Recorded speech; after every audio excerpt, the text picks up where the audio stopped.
Antes de chamar o convidado, eu queria só dar uma notícia aqui de política que chegou pra gente. A Isa, inclusive, mandou aqui para mim. Agora sim, vamos trazer o nosso próximo convidado, o Robervani Pierin, cientista político. Uma ótima tarde.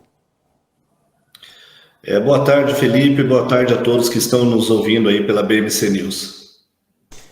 Ô, Robervani, vamos começar falando sobre esses questionamentos que a gente tem observado, sobretudo aí por meio das mídias sociais, né, acerca aí da rigidez do processo eleitoral.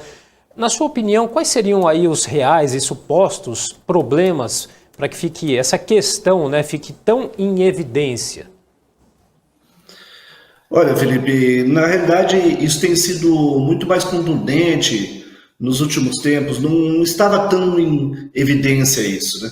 A grande verdade quando se fala de atuação da justiça eleitoral, é claro que isso pode significar contrariar alguns interesses. Um exemplo foi a lei do ficha limpa, né? Então, após a entrada em vigor dessa norma, muitos movimentos aconteceram para que ela fosse relativizada. E é claro, a justiça eleitoral desenvolvendo o seu papel, por óbvio que vai aplicar a lei, a regra do jogo. E, se tratando de um tema que está diretamente ligado à política, por óbvio que às vezes se politiza esse tema. Mas, antes de mais nada, é um tema afeto à justiça. Nesse caso, a justiça eleitoral, que é uma justiça especializada. Então, eu digo a todos que estão ouvindo, às vezes o choro é livre, né? Mas a grande verdade é que se tem que respeitar quais são as regras vigentes em termos de condições de candidatura, elegibilidade, regras para propaganda eleitoral, enfim, e regras também que valem, inclusive, para depois que o aspirante a um mandato eletivo é eleito, porque depois ele fica sujeito a determinadas regras que, caso não observadas, pode gerar, por exemplo, um processo de cassação por falta de decoro parlamentar. Então, em minha opinião, está mais nesse sentido. Mas a preocupação, às vezes, de se permanecer no jogo político, de defender, às vezes, algumas candidaturas que podem ter problemas, e, claro, afinal de contas, aí quem tem que dar a palavra em se tratando desses temas é a justiça eleitoral, que nem sempre agrada aí o interesse daquele que postula determinados cargos junto durante o processo eleitoral. Tá certo. Mas o que a gente pode dizer que mudou tanto, né, do processo de 2018 para cá? Mudou muita coisa? Mudou, na sua opinião? Olha, essa é uma reflexão interessante, Felipe, porque, na realidade, se nós formos olhar, vamos pegar como marco fundamental para fazer essa análise a Constituição de 1988, o processo de redemocratização.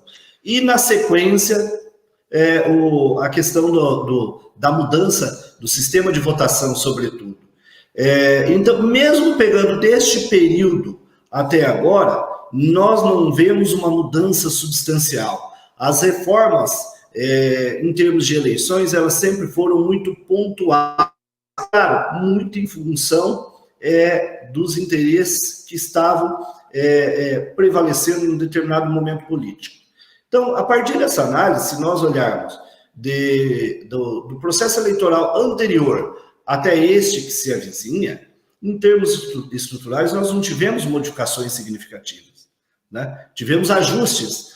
Então, não faz muito sentido ter tão em evidência essa questão de segurança e transparência no processo eleitoral, porque, quer queiramos ou não, favoráveis ou não, este é um processo que foi se consolidando durante esse tempo, durante esse curto espaço de tempo, historicamente falando, mas ele, de fato, ele está consolidado. E, nesse aspecto, é muito importante também observar que nós temos que confiar nas instituições, né? Nas instituições responsáveis pela manutenção do regime democrático no nosso país. Instituições essas que, obviamente, estão todas estruturadas a partir do que enuncia a nossa lei maior, né? A nossa Bíblia, vamos dizer assim, que é a Constituição Federal de 1988. pouquinho sobre essa questão tão polêmica também do fundo partidário, né? Eu queria saber aí na sua opinião, é uma ferramenta apta aí a promover de algum modo, contribuir, né, para que se tenha mais condições de igualdade entre os candidatos aí ou não? Olha, esse é um debate bastante difícil, né? Fundo partidário, financiamento público ou financiamento privado. A grande verdade, Felipe, a todos que nos ouvem, nos assistem, é que é um tema muito polêmico. Se você for observar, encontraremos aspectos positivos e negativos, tanto num quanto no outro.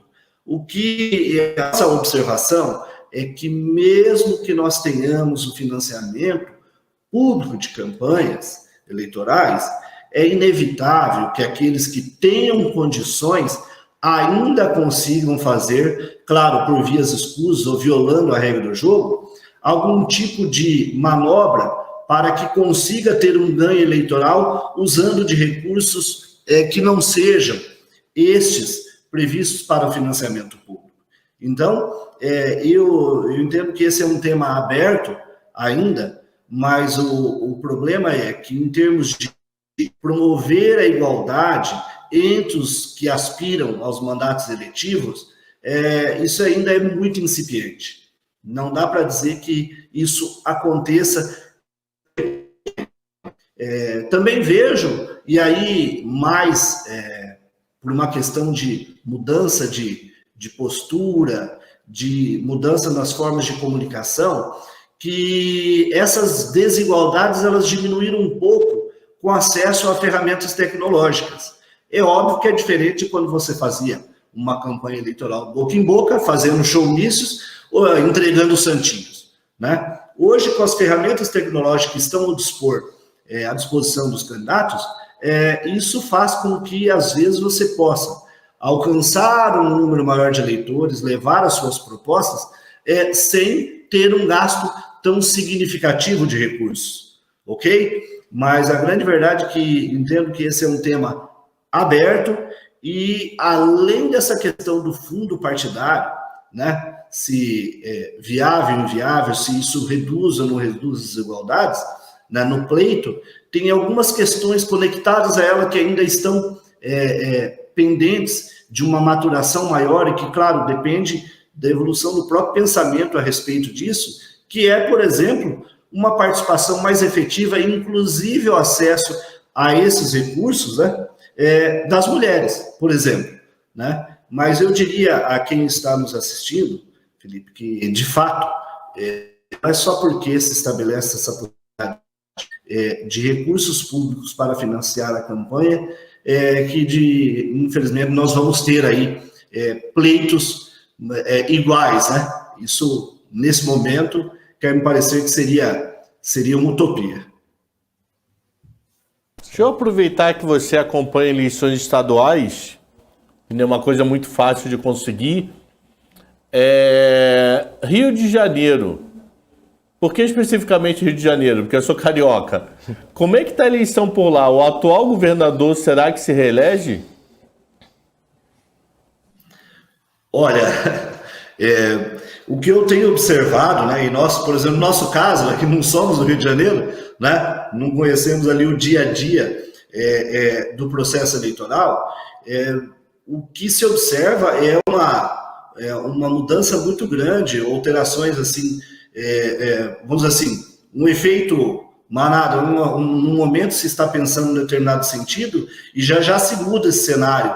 É um cenário bastante complexo. E aí, aproveitando a sua pergunta, uma reflexão que a gente faz por não acompanhar o dia a dia do processo eleitoral no Rio de Janeiro, a impressão que nós temos olhando de fora, e é um olhar externo, né, é que desde quando houve a saída do governador pelo afastamento, enfim, pela renúncia, criou-se um vácuo, né?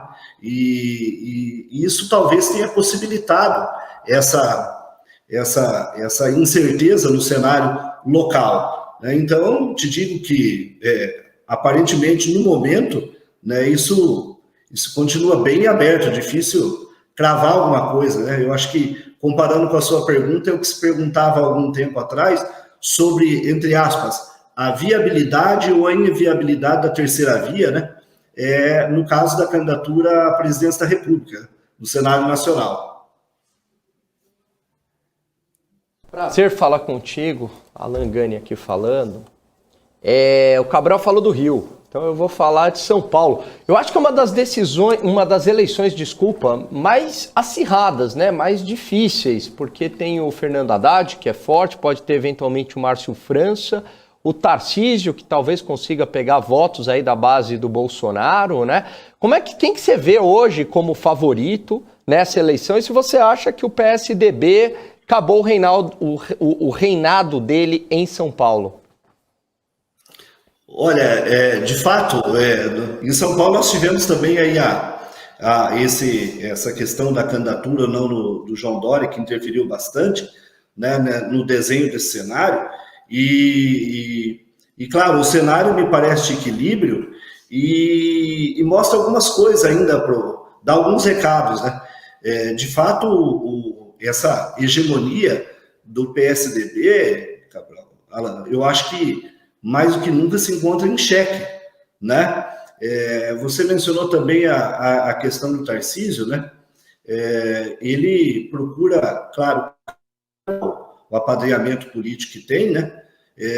Mas se imaginava, com certeza a expectativa de que estaria numa condição um pouco melhor, né? Então, com a aproximação do pleito eleitoral e com certeza com algumas alianças que ainda serão realizadas de última hora, eu acredito num pleito bastante equilibrado também, né? Da mesma forma. E claro, seria imprudência de nossa parte cravar alguma coisa nesse sentido. Me arrisco apenas a dizer que, claro, no momento, né, o que se aparenta é que possivelmente a esquerda, o PT, o Haddad, tem a possibilidade, claro, de estar no segundo turno, né? Mas de resto, o cenário me parece bastante assim complexo ainda, né? A ver aí, esperar aí as convenções, né? Ô, Robert Vani, muito obrigado então pela entrevista, pela participação. Uma excelente tarde para você e até a próxima. Eu que agradeço, uma boa tarde a todos vocês e a todos os que estão acompanhando aí a BMC News. Robert Vani Pierin, cientista político, conversando aqui com a gente.